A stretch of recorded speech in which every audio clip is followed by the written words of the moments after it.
Nagsuntukan at nagsipaan ang ilang manlalaro sa football match ng Palarong Bicol 2024 sa Legazpi City, Albay. Patapos na ang laro nang magkagulo ang mga kupunan ng Masbate at Naga City. Nagkapikunan umano sila dahil sa score. Isang manlalaro ang kinailangang dalhin sa ospital dahil sa kinamong injury.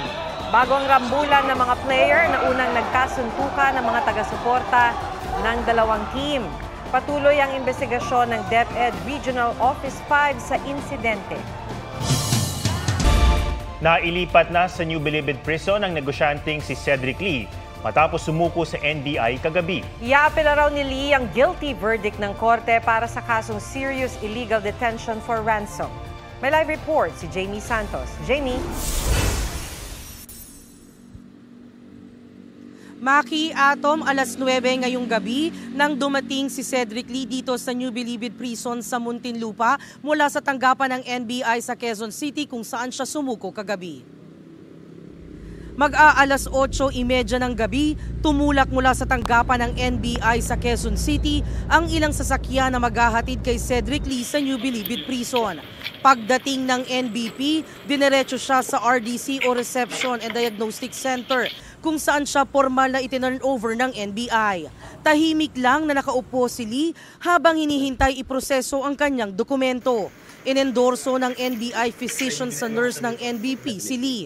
Ang pinakahuling BP ni Lee ay nasa 130/80. Bumaba na kumpara sa 180/100 kaninang tanghali. Sa kanyang huling mensahe, confident si Lee na malalampasan niya ang kanyang sitwasyon. Ibiniyahe si Lee pabilibid matapos matanggap ng NBI ang commitment order mula sa Taguig RTC. Kagabi, kusang loob na sumuko si Lee sa NBI matapos ibaba ng korte ang hatol sa kanya at sa 3 iba pa ng rereksyon perpetua kaugnay ng kasong serious illegal detention for ransom na isinampa ng host na si Vong Navarro. He's in known na hypertensive kasi. Ang unfortunate doon kasi masyado mataas yung BP. If you would know, 180 is too high. That is an hypertensive urgency na sa amin eh. So, we need really to intervene first before we transfer. Yun lang naman ang importante doon eh. Malalagpasan po itong kaso nito. Definitely. Opo. So, of course sir, medyo baka magtagal dito. Ano po ang mensahe po ninyo sa inyong family, sir? I'm sure nag-aalala po.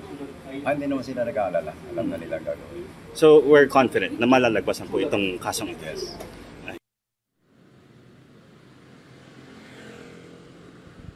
Maki, sa quarantine cell muna mananatili si Cedric Lee ng 5 araw. Matapos nito, halos 2 buwan siyang mananatili sa Diagnostic Center, Reception and Diagnostic Center habang hinihintay ang kanyang classification kung saan siya i-detain. At yan ang latest mula rito sa Muntinlupa. Balik sa iyo, Maki. Maraming salamat, Jamie Santos. May paalala ang ilang eksperto sa pagkonsumo ng yelo, lalo ngayong mainit. Pero hindi lang mga sarili natin ang dapat ingatan sa init, kundi mga gadget na posibleng mag-overheat at sumabog. May report si Marizo Mali. Nirespondehan ng MMDA ang lalaking ito sa EDSA sa Quezon City. Naglalakad daw ang lalaki ng himatayin dahil sa matinding init. Nasa 40 degrees Celsius ang naranasang heat index ngayong araw sa Science Garden sa Quezon City. Pinakamataas naman sa Dagupan City, umabot ng 47 degrees Celsius ang damang init. Kapag ganitong mainit ang panahon, masarap ang malamig na pagkain at inumin. Mabentang mabenta sa mga bangketa ang mga palamig. Pero sigurado bang malinis ang yelo? Tulad ng bloke ng yelong ito, nakapatong sa semento. At para hindi ka agad matunaw, tinatakpan ng sako. Saan mo kinuha yung tubig? And how did you process that ice? Naglagay ka ba ng tubig sa balde? Gumamit ka ng tabo? Nagugas ka ba ng kamay? Nagbukas ka lang ba ng gripo? Tinapat mo yung plastic mo doon? Yung gripo na yon, tap water ba siya na provided ng local water district? O ito ay galing sa pump na pinump sa well? Marami kasing factors kung bakit nagiging unsafe yung ice. Mas delikado raw kung ang ginamit sa inumin at halo-halo ay binasag lang o kinaskas mula sa mga ice blocks na ganito. Ang ice blocks mula sa ice plant ay ginagamit lamang sa storage ng sariwang karne at isda. Iba yung way of production ng mga block ice compared sa tube ice. Yung tube ice may filtration, may disinfection. Yung mga block ice, kasi dahil iba yung use niya, Makikita mo nga yan, tinutulak lang yan sa sahig eh.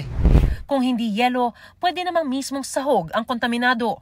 Ang mga sahog ng halo-halo, kung 4 na oras nang wala sa ref, pwedeng pamugaran ng bakterya at virus. Unang-una, pwede yung E. coli, salmonella, listeria, at saka isang virus, yung norovirus. Kahit na freezing temperature, pwede silang mabuhay.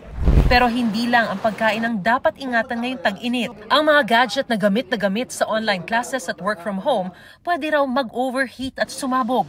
Pag nagsimula na itong maghang, pagkatapos naramdaman mo nakakaiba yung pagbagal niya, isa sa mga reasons niyan, nag-overheat na siya. Yung mga mumurahing cellphone, pag chinarge mo yan, tuloy-tuloy pa rin kahit fully charged na siya, meron pa ring power. Kaya delikado to, pag nag-overheat siya, pwedeng sumabog yung mga telepono. Payo rin ng IT expert na si Art Samaniego, iwasang mabilad sa araw ang mga gadget. Yung direct sunlight, killer talaga yan ng mga electronics. Pwedeng i-off mo muna o pwedeng pagpahingahin mo muna. Tanggalin mo yung mga casing, pwede siyang mag-cause ng heat.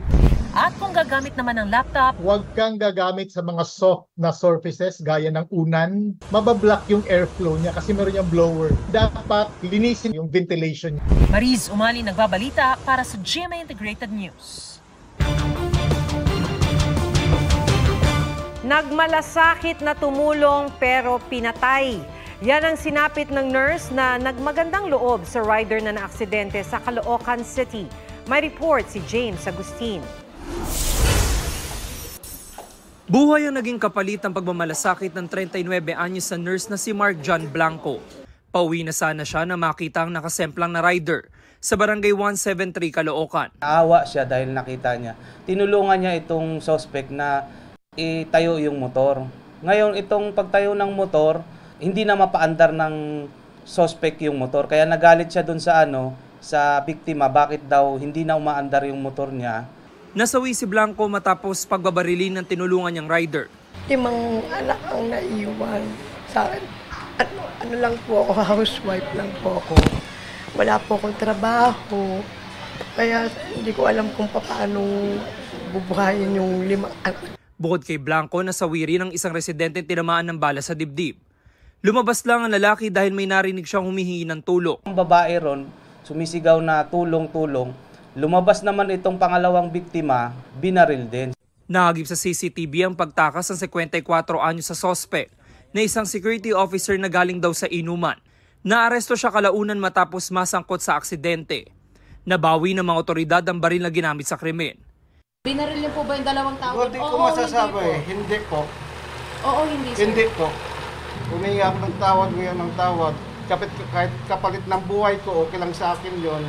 Mabigyan lang ng ustisya yung bawat pamilyang naiwanan na magpagdusahan niya. Sinampanan ng reklamong multiple murder ang sospek. James Agustin, nagbabalita para sa GMA Integrated News. Bukod sa paglalakad at pagiging hydrated, nakababawas din daw ng timbang ang pagkain ng mabagal. May report si EJ Gomez. Sizzling sisig, crispy pata, lechon kawali, at putok-batok na chicharong bulaklak. Pagkaing Pinoy na katakam-takam. Kaya ang diet, sira.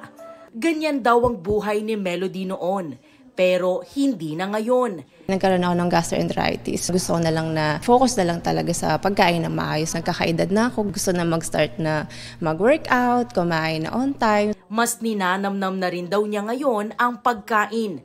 Isang paraan daw kasi para mabawasan ang kain at timbang ang pagkain ng mabagal. Kapag na-build nyo yung pag-eat ng slowly, no? So, correlated kasi yun into more hydrated body. Okay? More on weight loss talaga, no? Mas makikinabang yung mga lean muscles natin. Wala naman daw masama sa pagkain ng kanin. Kailangan lang limitahan. Marami ng mga alternatives sa rice, no? Kung afford mo naman, meron commercially available na tinatawag na quinoa, shirataki rice or adlay rice na nagko-contain na less sugar and more protein at more fiber. Siguro ilimit kaunti at dagdagan ng mga green leafy na nakikita sa mga palengke. No, tulad ng kangkong, lettuce, no, tomatoes na may yaman talaga sa fiber. Mahalaga rin daw na planuhin ang kakainin para maiwasang mag-cheat sa diet. Ayon pa sa isang personal trainer, dapat ding isaalang-alang ang portion o dami ng kinakain. Sa isang araw, meron po tayong 100%. So, yung 70% is meal plan. Depende yun sa body type na gusto mo. Yung 20% is exercise, galaw yung mga katawan natin. And yung 10% is yung rest. Kailangan po natin magpahinga, matulog, mag-relax. At kung kaya, pumili ng sports na ma-enjoy ninyo. Madaming sports, indoor, outdoor activities. And nag-i-enjoy ka pa kasama family mo. Ay pagpapawisan ka. EJ Gomez, nagbabalita para sa GMA Integrated News.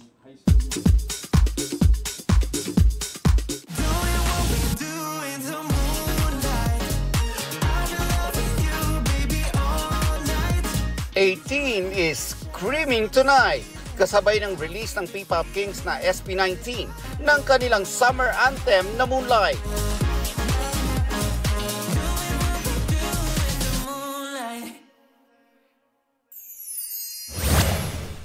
Getting ready na ang 10-member K-pop boy band na Treasure para sa kanilang concert sa Mall of Asia Arena bukas. Sa panayam ng GMA Integrated News, hiling nila ang isang fun and enjoyable time sa Concert with Pinoys. Handang harapin sa korte ng showbiz columnist na si Christy Fermin ang reklamong online libel na inihain ni Bea Alonzo. Ginagalang daw nila ang karapatan ni Bea sa pagsampa ng kaso, pero hindi raw ito magiging dahilan para pigilin ang kanyang malayang pamamahayag. Wala pang direktang pahayag si OG Diaz. Di direktang tinukoy pero sa isang post, sinabi niyang makakarating din naman sa amin yan para sagutin sa takdang panahon. Nelson Canlas, nagbabalita para sa GMA Integrated News.